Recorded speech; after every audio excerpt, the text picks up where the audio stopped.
కార్యక్రమంలో పల్లె రఘునాథ రెడ్డి పుట్టపర్తి నియోజకవర్గంలో అనధికారికంగా హల్చల్ చేస్తున్నారు అని కొన్ని మీడియాలు కొన్ని పత్రికల్లో రావడం జరిగింది. దీనికి క్లారిటీ ఇవ్వాల్సిన అవసరము అగత్యము ప్రజలకు సందేహ నివృత్తి చేయాల్సిన అవసరం ఉందని చెప్పి సందర్భంగా నేను గుర్తు చేస్తున్నాను. ఒకటి, ఈ నియోజకవర్గాన్ని నేను కొత్త కాదు, దాదాపు నల్లమాన్ నియోజకవర్గం పుట్టపర్తి నియోజకవర్గం 30 సంవత్సరాలుగా ఎండనక వాననక పగలనక రాత్రనక కరోనా అనుకోకుండా ఈ 2 నియోజకవర్గాల్లోని ప్రజలకు ఎనలేని సేవలు చేశారు. ఎవరు చనిపోయినా, యాక్సిడెంట్ అయినా, ఇల్లు గాలిపోయినా, హాస్పిటల్లో ఉన్నా, ఏ కష్టంలో ఉన్నా 108 రాదు, పల్లె రఘునాథుడు వస్తాడు అనేటట్లు కష్టపడి పనిచేశారు. ఒక మాటలో చెప్పాలంటే 30 సంవత్సరాలుగా ఈ నియోజకవర్గ ప్రజలను కంటికి రెప్పలాగా కాపాడు. ఇప్పుడు ఎన్నికలు జరిగాయి. ఎన్నికల్లో ఎన్నో హామీలు ఇచ్చారు. నేనే స్వయంగా నా కోడలు గెలిపిస్తే మీకు ఈ న్యాయం చేస్తాను, తెలుగుదేశం పార్టీ నాయకులకు కార్యకర్తలకు ప్రజలకి న్యాయం చేస్తానని చెప్పడం జరిగింది.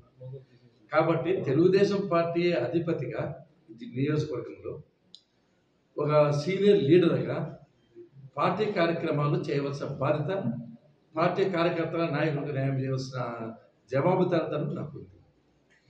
ఎమ్మెల్యేగా సింధూరారెడ్డి ఫెయిల్ అయినారు అని చెప్పడం హాస్యాస్పదం. పల్లె సింధూరారెడ్డి 175 నియోజకవర్గంలో అందరికంటే చాలా చిన్న వయసులో ఉండే అత్యధిక విద్యావంతురాలు. అసెంబ్లీలో మాట్లాడిన వాగ్దాటిని దేశ విదేశాల్లో 30 లక్షల మంది చూసి ఇటువంటి ఎమ్మెల్యే పుట్టపర్తికి రావడం అదృష్టమని భావిస్తున్నారు. జిల్లా రివ్యూస్ మీటింగ్లు కానీ, పుట్టపర్తి నియోజకవర్గ సమితి సమావేశాలు కానీ, మండల సమితి సమావేశాలు కూడా చాలా అద్భుతంగా మాట్లాడుతూ ఉంది, అద్భుతంగా నాలెడ్జ్ ఉంది, అద్భుతంగా చేయవచ్చే ఆలోచన ఉందని చెప్పి అధికారులు ప్రజలు ఎక్కువగా మాట్లాడుతూ ఉంటే డల్ అయిపోయింది, ఏమీ తెలియదు అన్నది కూడా చాలా తప్పు. మళ్ళీ ఇదే విధంగా ప్రోటోకాల్ గురించి మాట్లాడుతున్నారు.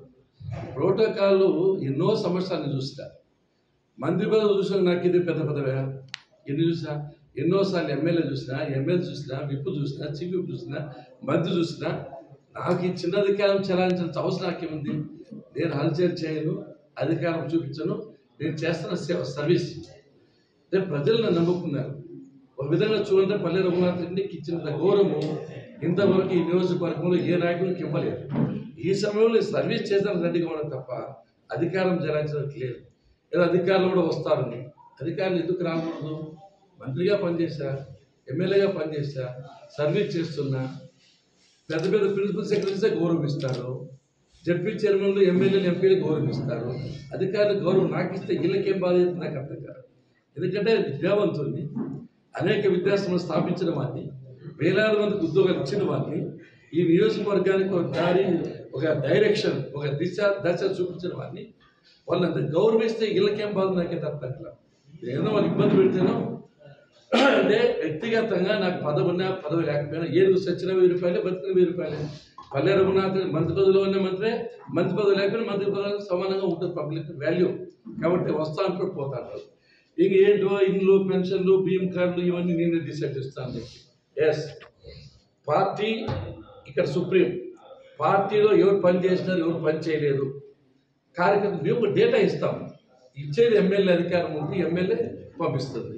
కానీ మేము డిసైడ్ చేసిన పార్టీ వర్క్ ఉన్నాయి, పార్టీ వాళ్ళు మేము విచారిస్తాము.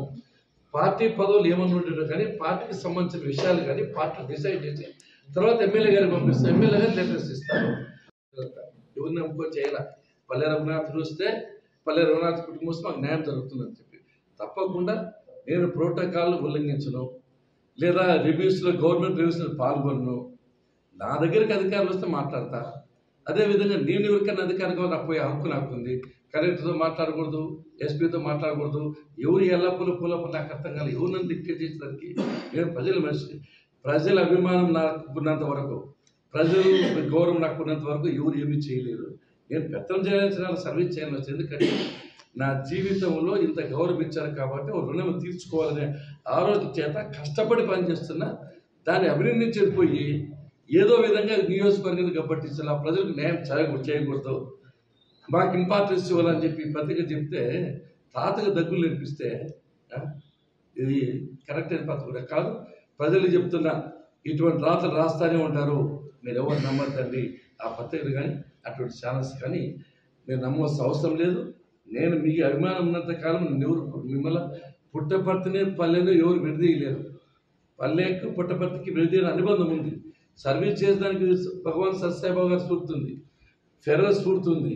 అదే కోవలను పయనిస్తాను. నన్ను ఆపేదానికి ఎవరికి హక్కు లేదు, మాట్లాడడానికి హక్కు లేదు. అధికారాన్ని హల్చల్ చేస్తున్నాము ఏంటేదో బుద్ధి పుట్టమని రాసి అమ్మాయి ఎక్సలెంట్ చేస్తుంది, మీరే రుజువు అవుతుంది. అన్ని సమావేశాలు పాల్గొంటుంది, గవర్నమెంట్ కార్యక్రమం పాల్గొంటుంది. గవర్నమెంట్ కార్యక్రమంలో అమ్మాయి పాల్గొన్నప్పుడు ఎక్స్ఎంపీలు పాల్గొంటారు, ఎక్స్ఎమ్మెల్యేలు పాల్గొంటారు, ఎక్స్ఎంపీలు ఎక్స్ఎంపీలు పాల్గొంటారు, ప్రజలు పాల్గొంటారు, పాతికేయులు పాల్గొంటారు, పోలీసులు కూడా పాల్గొంటారు. అదేవిధంగా పోలీసులు మనం ఫాలో అవుతారని చెప్తారు. అవును, ఎక్కువ జనాలు వస్తుంటారు, controlling law and order maintain చేసుకోవాలా. కాబట్టి పెద్ద పెద్ద నాయకులు పదవులు ఉన్నా పదవులు లేకపోయినా పోలీసులు కూడా వస్తూ ఉంటారు, వ్యాన్స్ వస్తూ ఉంటాయి. ఇప్పుడు ఇందిరాగాంధీ వస్తూ ఉంటుంది, లేకపోతే రాజీవ్ గాంధీ, రాహుల్ గాంధీ వస్తూ ఉంటారు. పదవులు లేరు వాళ్ళు, మనుషులు రారా. కాబట్టి ఏదో నోరుందని మాట్లాడము, పేపర్ మీద రాయడము, ఛానల్ ఉందని చెప్పి ప్రదర్శించడము, ఇవన్నీ ముందు పల్లె రఘునాథుడి కాదు, భయపడే ప్రసక్తి ఉండదు. కాబట్టి పద్ధతి ప్రకారం పోతా. ఇప్పటికైనా ఇటువంటి విమర్శలు మానుకోండి. నేను సర్వీస్ చేసిన అభినందించండి. సార్కి ఏం అవసరం ఉంది, నాకేం అంత అవసరం ఉందా? ఎమ్మెల్యే ఇంటికాడ కూర్చోవచ్చు కదా, ఎందుకు కష్టపడుతున్నాము, ఎందుకు న్యాయం రాత్రి 2 గంటల వరకు పెట్టుకుంటున్నాము. కాబట్టి నేను ప్రోటోకాల్ ఎటువంటి పనులు ఉల్లంఘించను. నేను జిల్లా సమావేశం నేను పిలిచిన పోను, అనఫిషియల్ కూడా పోను. కానీ నా దగ్గరికి వచ్చిన మాత్రం మాట్లాడిస్తాను. ఎవరితో మాట్లాడే ప్రాథమిక భారతదేశం రాజ్యాంగం ప్రకారం ప్రాథమిక పౌరునికి ఏ అధికారితో మాట్లాడచ్చు, ఏ కలెక్టర్ని మాట్లాడచ్చు, ఏ ముఖ్యమంత్రిని మాట్లాడచ్చు. నువ్వు మాట్లాడకూడదు, ఫోన్లో మాట్లాడదు, కలెక్టర్ తీసుకుంటే ఇదేమన్నా హక్కు? రాసేదానికి తెలివి ఉండాలా, పద్ధతి ఉండాలా.